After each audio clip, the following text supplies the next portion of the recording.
Hello, I'm Super Orange Carrot here today. I just finished watching the finale of Fully Coolly Grunge on Adult Swim. I have a lot of thoughts about it, so much where I probably can't package it all in a quick review. So I'm gonna kind of just cover what I can, and probably sometime in the next week or so, at some point, I'll release more of an inclusive thought about the episode and maybe the entirety of Fully Coolly Grunge too, because there really is a lot to unpack in this episode if you watched it along with me. And I'm gonna just kind of just aimlessly wander into this mishmash of stuff. So, what were my thoughts?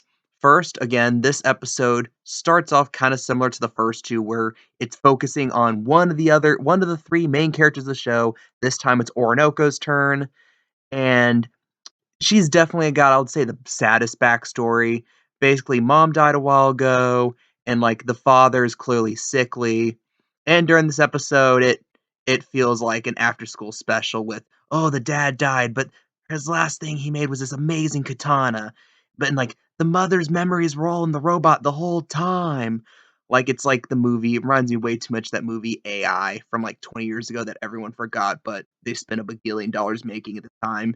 I think it was like Steven Spielberg and not George Lucas, someone else. Stanley Kubrick made that movie way back when. It reminded me of that a little bit for some weird reason. Also, kind of the movie Contact in a way with Jodie Foster back in the late 90s. But ultimately, I'm going to go into it. And I feel like this will end up being a very controversial opinion. I really did not like this backstory. It's schlock. It's the type of thing that it feels like, well, what if people are tuning out? What if people don't like it? Okay, let's create like the saddest backstory imaginable. People then will feel obligated to like it, you know? And that's what had the vibes of. And again, this is a 3-episode show. We get one episode that really gives much attention to Orinoco because she was more or less in the background or tangential to the first 2 episodes. So you're asking me to care a lot about this character in such a short time. If this was something like a 12-episode show or even a 6-episode show where you show the characters interact more with each other and you get a vibe for the personalities and you're like wondering, well, why is Orinoco like this? And then you see this later and it comes on to you, they like, oh, that makes so much sense for why she's such a way, and you feel more of a stronger connection to the character. But again, it really felt like they were just showing the saddest backstory and like the most emotional backstory possible to generate emotions really without earning it. And this also goes to another issue I had about this. I'm going to mention it now because I thought about it.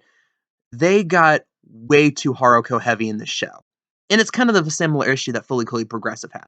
If you watch the original Fully Coolly, and you could say this also about Fully Cool Alternative, they didn't have that much Haruko. Like, Haruko definitely was a major part of both shows, but original Fully Coolly was definitely about Naoda and his life, which sometimes Haruko physically wasn't in. And the same thing about Fully Coolly Alternative. The main focus of Fully Coolly Alternative was Kana and her 3 friends, where Haruko played more or less a background role in the episodes. But at the same time here, it feels like here's the best comparison. They tried making Haruko into like a straight up pure comedic, have no real substance character, kind of like a something like a Neko arc in a way. And that's what I thought of the whole time. Because it really feels like the direction they probably gave for Haruko is like, okay, you are Neko arc. You are Neko arc for the next 75 minutes. Do your best. And they kind of tried doing that meta humor thing again with the whole joke of, man, I have to be 2 places at the same time, like where she's dressed as Big Sis and where she's dressed as like the sexy model for the mayor. And they kind of kept me. It's one of those dumb things. It's like, yeah, we know we kind of were lazy about this, so we're gonna make jokes about it because it makes it better. I don't know.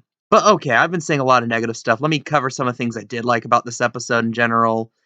I mean, I kind of like the fact that they brought in probably the two of the most classic Fully Coolly Pillows tracks at the end, that being Last Dinosaur and I Think I Can.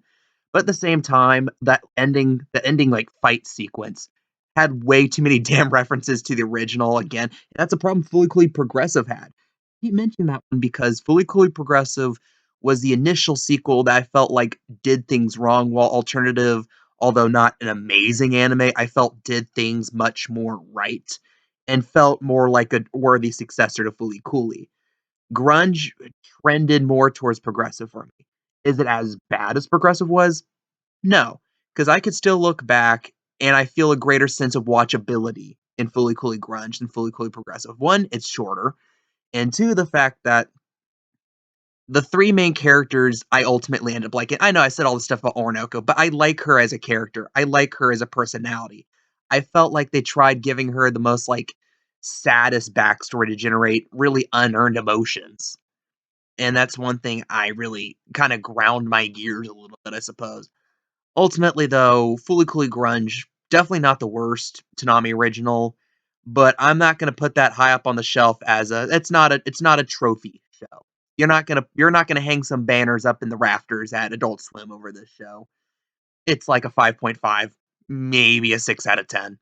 Perfectly average. Maybe slightly below average. What do you guys think? That's just my opinion. I am Super Orange Cat, and that is all.